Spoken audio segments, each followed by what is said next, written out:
بسم الله الرحمن الرحيم. في البداية أحب أشكر صدى الملعب على هذه المقابلة. وبالنسبة حق استعدادات منتخب البحرين Bikin semuanya jadi sangat kaget. Di luar dugaan kiper Bahrain malah ngomong aneh begini. Jelang versus Timnas Indonesia di lanjutan kualifikasi Piala Dunia 2026. Ada apakah sebenarnya? Auto ketar-ketirkah lihat Timnas Indonesia yang sekarang? Jadi kasihan lihatnya. Netizen kecewa usai FIM umumkan daftar pemain Timnas Malaysia. Begini penjelasannya. Gemparkan zona Asia. Pemain baru Timnas Indonesia langsung ngomong berani begini jelang lawan Australia dan Bahrain. Pomade yang dipakai Bang Jay dan kawan-kawan, cuman 60.000 aja. Langsung klik link di bawah ini ya.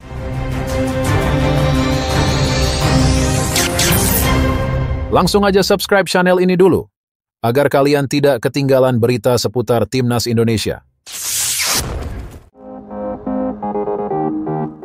Bikin semuanya jadi sangat kaget. Di luar dugaan kiper Bahrain malah ngomong aneh begini. Jelang versus Timnas Indonesia di lanjutan kualifikasi Piala Dunia 2026. Ada apakah sebenarnya? Auto ketar-ketirkah lihat Timnas Indonesia yang sekarang?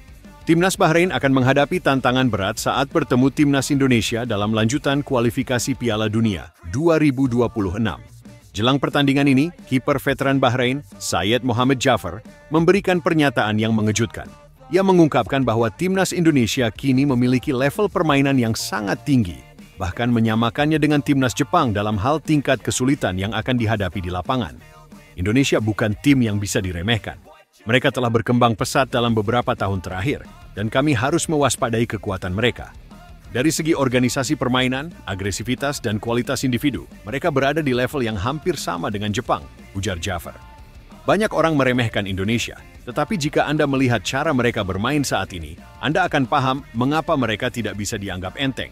Mereka memiliki pemain dengan teknik tinggi, serta pelatih yang paham bagaimana mengoptimalkan potensi timnya, tambah Jaffer. Meski memberikan pujian kepada Indonesia, Jaffer menegaskan bahwa Bahrain tetap datang dengan tekad kuat untuk meraih kemenangan.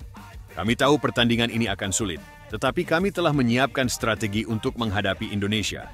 Mereka mungkin cepat dan agresif, tapi kami punya pengalaman dan disiplin yang bisa menjadi kunci dalam pertandingan nanti, katanya. Ini menjadi dua pertandingan yang akan menyulitkan. Namun kami tahu betul cara menghadapi situasi seperti ini. Kami hanya perlu berjuang dan bermain demi memaksimalkan peluang yang ada, ujar Jaffer. Dikutip dari JDN, Kamis, 13 Maret 2025. Jadi kasihan lihatnya. Netizen kecewa usai FIM umumkan daftar pemain Timnas Malaysia. Begini penjelasannya. Netizen negeri jiran ramai-ramai menumpahkan kekecewaan setelah Asosiasi Sepak Bola Malaysia, FAM, mengumumkan daftar pemain Timnas Malaysia untuk kualifikasi Piala Asia 2027. Melalui unggahan di Instagram, Kamis, 13 Maret. Pagi, akun Eva Malaysia diserbu warganet yang menyayangkan komposisi skuad racikan Peter Ciklamovski tersebut. Salah satu netizen Malaysia kecewa karena tidak ada tambahan pemain keturunan asing untuk menambah kekuatan pasukan Harimau Malaya. Bagaimana? Katanya ada pemain keturunan asing, tulis salah satu warganet Malaysia. Kekecewaan lainnya adalah keputusan pelatih memanggil Mohamadu Sumareh yang dianggap kurang tajam di Liga Malaysia. Striker kelahiran Gambia itu hanya tampil 9 kali di semua kompetisi musim ini dengan torehan 1 gol. Warganet membawa-bawa Syafi Ahmad, rekan setim di Johor Darul Takzim, yang tidak dipanggil meski punya rapor yang lebih baik dibandingkan Sumareh. Syafi membukukan 15 pertandingan dengan sumbangan 2 gol. Pilih Sumareh dibandingkan Syafi Ahmad itu keterlaluan. Revolusi apanya? Pemain yang jarang tampil pun dipanggil, ujar salah satu netizen. Sedangkan warganet lain mencoba berpikir positif. Ini karena Peter Ciklamovski baru menangani Malaysia sejak Januari lalu, sehingga butuh adaptasi. Mungkin pelatih ingin proses semua pemain, nanti baru diumumkan pemain keturunan asing. Lawan Nepal pakai pemain lama dulu, tutur salah satu netizen. Pada kalender internasional edisi bulan ini, Malaysia akan menjalani 1 pertandingan di putaran ketiga kualifikasi Piala Asia 2027 lawan Nepal pada 25 Maret mendatang. Malaysia berada di grup F bersama Nepal, Laos, dan Vietnam. Hanya pemuncak klasmen akhir yang berhak lolos ke Piala Asia 2027. Gemparkan zona Asia. Pemain baru Timnas Indonesia langsung ngomong berani begini jelang lawan Australia dan Bahrain. Striker baru Timnas Indonesia, Septian Bagaskara, berjanji akan berjuang keras saat jumpa Australia dan Bahrain dalam lanjutan kualifikasi Piala Dunia 2026. Sebagai pendatang baru yang bakal debut di Timnas Indonesia, Bagaskara tak ingin menyia-nyiakan panggilan Patrick Kluivert. Baginya ini sebuah mimpi yang jadi kenyataan. Saya tak menyangka karena waktu itu fokus dengan tim juga. Alhamdulillah ada panggilan Timnas Indonesia, kata Bagaskara dilansir dari laman resmi PSSI pada Rabu, 14 Maret. Bersyukur dan perasaannya pasti senang bisa dipanggil dan dipercaya menjadi bagian Timnas Indonesia dalam menghadapi 2 pertandingan ke depan, ujarnya menjelaskan. Musim ini, bersama Dewa United, Bagaskara mengoleksi 7 gol dan 1 assist. Memang bukan yang terbaik di Liga 1 2024/2025, tetapi cukup menonjol dibanding striker lokal. Karena itu, panggilan Kluivert ini tak ingin disia-siakan. Jika Bagaskara bisa tampil sesuai ekspektasi, saat latihan dan pertandingan, panggilan selanjutnya akan datang kembali. Harapan saya pasti memberikan yang terbaik buat Timnas Indonesia. Siapapun nanti yang akan dipercaya buat main pastinya ingin tampil maksimal dan berjuang buat Timnas Indonesia. Kita saling support satu sama lain dan memaksimalkan setiap pertandingan, ucap pemain yang sempat menimba ilmu di Manchester United Soccer School Indonesia tersebut. Di sisi lain, pemain Persipura Jayapura, Ramai Rumakiek, berhasil menjadi top scorer Liga 2 2024-2025. Ramai Rumakiek tercatat menorehkan 22 gol dari 20 penampilan. Jumlah tersebut unggul, 1 gol dari striker PSIM Yogyakarta, Rafinha. Prestasi ini kemudian membuat nilai pasar Ramai Rumakiek melonjak tajam.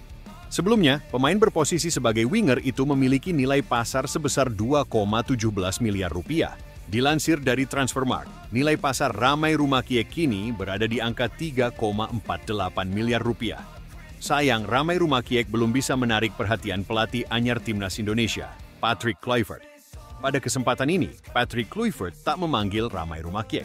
Pelatih asal Belanda itu lebih memilih untuk menarik striker Dewa United, Septian Bagaskara. Striker Napoli, Giovanni Simeone, ketar-ketir menghadapi Venezia yang diperkuat Jay Itzes saat siang bolong. Napoli punya agenda menyambangi markas Venezia guna melakoni pekan ke-29 Liga Italia 2024-2225. Bentrokan kedua tim dijadwalkan berlangsung di Stadio Pierluigi Penzo pada Sabtu, 15 Maret 2025. Pertempuran kali ini mempertemukan 2 klub dengan kondisi bak bumi dan langit. Napoli sedang bersaing mengejar Scudetto. Bermodalkan 60 poin usai menjalani 28 laga, mereka menduduki peringkat kedua klasemen. Napoli hanya terpaut 1 angka dari Inter Milan selaku pemuncak tabel. Sementara itu, Venezia berjuang keras untuk keluar dari zona degradasi. Jay Itzes DKK menduduki tangga ke-19 sambil mengantongi 19 poin. Namun Giovanni Simeone tak mau menganggap remeh tim lawan. Dia menilai ada 2 tantangan bagi Napoli saat mendatangi rumah Venezia. Pertama, Napoli akan menghadapi teror dari supporter tuan rumah. Adapun tantangan kedua adalah bermain di tengah sengatan terik matahari. Pertandingan mengambil kick-off pukul 12.30 waktu setempat. Bagi saya, hal tersulit adalah berada di depan stadion yang penuh, di mana mereka akan menghajar kami sepanjang pertandingan, ucap Simeone seperti dikutip bolasport.com dari Tutto Mercato. Tidak mudah bermain pada jam itu. Kami harus tampil dengan semangat, tidak membuat kesalahan lagi, dan tak memberi ruang bagi tim lain, tutur sang bomber.